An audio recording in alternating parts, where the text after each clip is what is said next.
취업은 해커스 대기업 해커스 공기업 해커스 시종을 크게 버렸어 가자. 자, 다음은 여러분들 직무 질문인데요. 직무는 와, 이런 질문들은 엄청나게 많죠. 그래서 약간은 앞에 있는 농협적인 질문들과 직무 질문이 좀 겹칠 수 있습니다. 그래서 좀 연관해서 좀 보시고요. 이런 식으로 대답하기 까다로운 것들이 좀 나오기도 했어요. 그래서 공유 경제에 대한 관심을 농협과 접목은 어떻게 하면 좋겠습니까? 공유 컨텐츠도 있을 거고 아니면 컨텐츠가 아니라 어떤 리스 이런 것들도 있을 거고 되게 많죠. 그런 것들에 대한 접목. 그 다음에 중앙회는 중앙회인데 타 중앙회랑 무슨 차별점이 있습니까? 라는 거죠. 이거는 여러분들 직무 비전 같은 것들과 좀 연결시킬 수도 있어요. 그쪽은 없고 여기는 있기 때문에 내가 왔다라는 거잖아요. 그래서 무엇 때문에 차별화되어서 내가 여기까지 왔는지 그런 것들이랑 좀 연결이 돼요. 그리고 이제 경제지주에서 본인이 뭘 할 수 있겠습니까? 그러면 경제 관련된 사업들이 엄청 많잖아요. 축협도 그렇고 농협도 그렇고. 그러면 관련된 사업 중에서 진짜 여러분들이 관심 있는 거 하나 정도는 알고 있어야 돼요. 거기에 따른 수학 분석을 통해서 문제점은 뭐고 어떤 식으로 내가 기여할 수 있을지 대응 방안이라든가 해결책 그런 것들도 삼아 놓으면 좋습니다. 단 이런 것들을 얘기할 때 대응책과 해결 방안 같은 것들이라고 해서 단점에 대한 이런 것들만 있는 것은 아니에요. 장점을 더 키울 수도 있는 거고요. 약간 아쉬운데 이렇게 하면 더 좋겠다라는 거죠. 그래서 여기서 막 신랄하게 비난을 하거나 막 힐난을 하거나 그러지는 않으셨으면 좋겠습니다. 그리고 이제 미국 금리에 대해서 좀 설명을 하고 농협에는 어떤 영향을 끼칠 것입니까? 그리고 이제 4차 산업혁명 속에서 여러분들이 어떻게 중앙회에 기여할 것입니까? 이런 진짜 직무 질문들이 나왔습니다. 그리고 자, 이런 것들이 주로 이제 나왔던 것들이고요. 이번에도 좀 나올 만한 것들이죠. 그래서 좀 뽑아봤는데요. 이런 거를 답변하기 위해서는 어떻게 해야 되냐? 자, 예를 들어서 교육 지원 업무를 수행하기 위해서는 어떤 활동을 했습니까? 라는 건데요. 교육이라고 하니까 내가 뭔가를 진짜 가르쳐야만 될 것 같고 막 그렇잖아요. 그리고 누군가에 대해서 객관적으로 막 설명을 해야 되고 그럴 것만 같지만 이거는요, 여러분들 업무를 하기 위한 활동인 거죠. 그러면 이 업무를 수행하기 위해서 필요한 역량들이 있을 겁니다. 업무 수행 시 필요한 역량. 자, 그러면 여러분들 상호금융 업무를 수행하기 위해서, 즉 교육을 하기 위해서 필요한 역량은 뭐가 있을까요? 우선은 저는 객관적으로 바라볼 수 있는 객관적 시야가 필요합니다.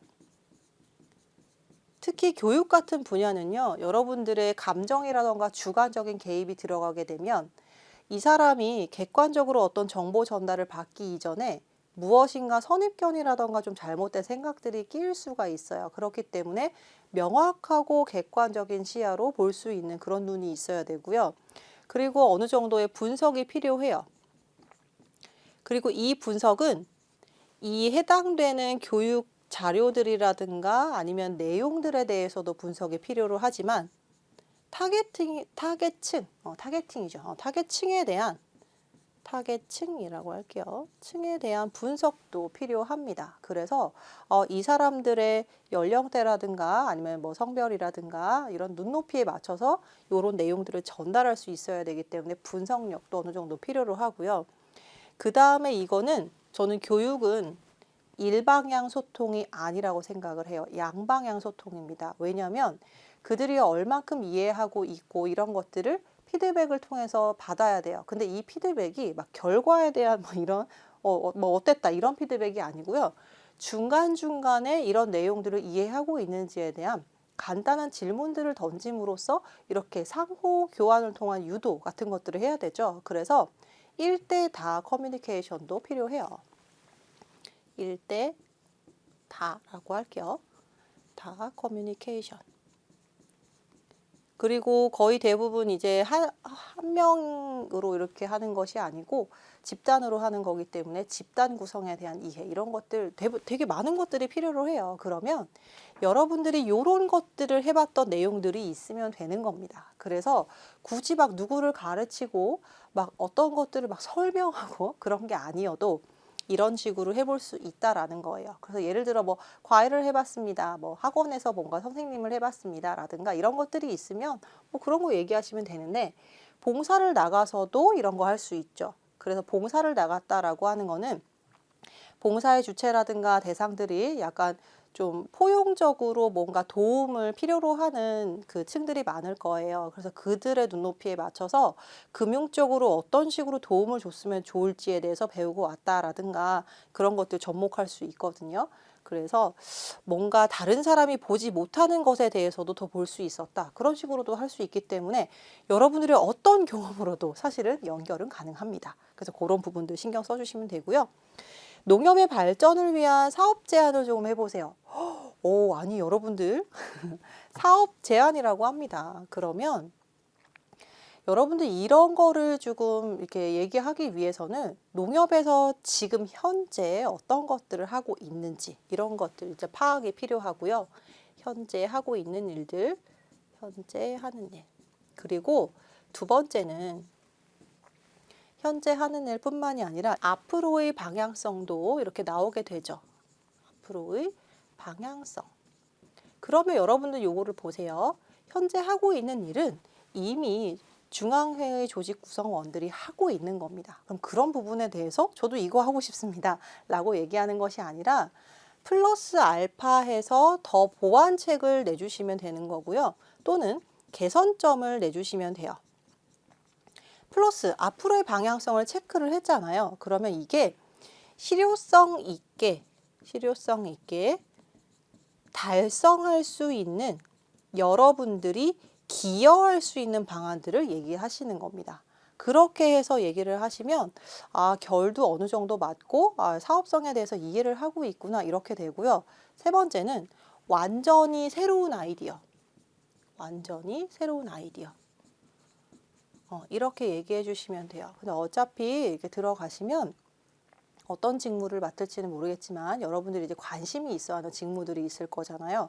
그거에 대해서 나 이거 너무너무 하고 싶습니다 라고 하는 부분들이 있다면 이런 방안쯤은 하나, 두 개 정도는 마련했을 거예요. 그런 부분들을 이제 얘기하시면 됩니다. 근데 이게 농협의 발전을 이루어야 되는데 이 발전이 무조건적으로 디지털화할 필요는 없습니다. 그러니까 어떤 부분에 대해서는 디지털화해서 그것들을 좀 더 나은 방향으로 만들 수도 있는데요. 한편으로 어떤 부분에 대해서는 디지털과 기술이 하지 못해서 인간의 영역이 반드시 필요한 부분들이 있어요. 실제로 기계화나 자동화 같은 것들 시스템을 갖추어서 하고는 있지만 마무리라던가 마감 작업들 같은 것들의 정교함을 요하는 것들은 다 지금 인간이 하고 있거든요. 그렇듯이 이런 것들도 분명 그런 부분들이 있어요. 그래서 함께 이 기계와 AI와 또는 4차 산업과 관련된 디지털과 인간이 상생할 수 있는 방안들 그런 식으로 좀 접목을 해주시면 더 좋습니다. 그리고 이제 4차 산업혁명 속에서 본인이 어떻게 중앙에 기여할 것입니까? 이런 것들이 이제 디지털 역량 같은 것들을 좀 보겠다라는 거거든요. 디지털 역량. 그래서 금융적인 부분, 경제적인 부분 이렇게 세 가지 부분으로 이제 나누어서 얘기를 하시면 되겠는데요.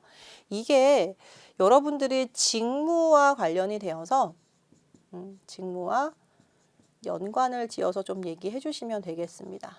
예를 들면은 여러분들 이게 직무적으로 효율성을 좀 꾀할 수 있는 부분들이 있겠죠. 디지털을 배웠기 때문에 조금 빠른 일 처리를 통한 효율화 이렇게 꾀할 수도 있을 거고요. 그 다음에 빠른 일 처리가 아니라 반복되는 작업에 대해서도 약간 시간을 줄여줄 수도 있을 거예요. 그래서 자원 활용에 대한 확장성 이런 것들도 가져올 수 있을 거고요. 그 다음에 진짜로 디지털에 대한 이해를 했기 때문에 어떤 프로그램이라던가 이런 거에 대한 구축, 신프로그램의 구축이라고 할게요. 신프로그램의 구축 등등 이런 것들을 좀 기여할 수 있겠다라는 겁니다. 그래서 여러분들이 할 수 있는 것들 혹은 새로운 아이디어 이런 것들 보여주시면 됩니다.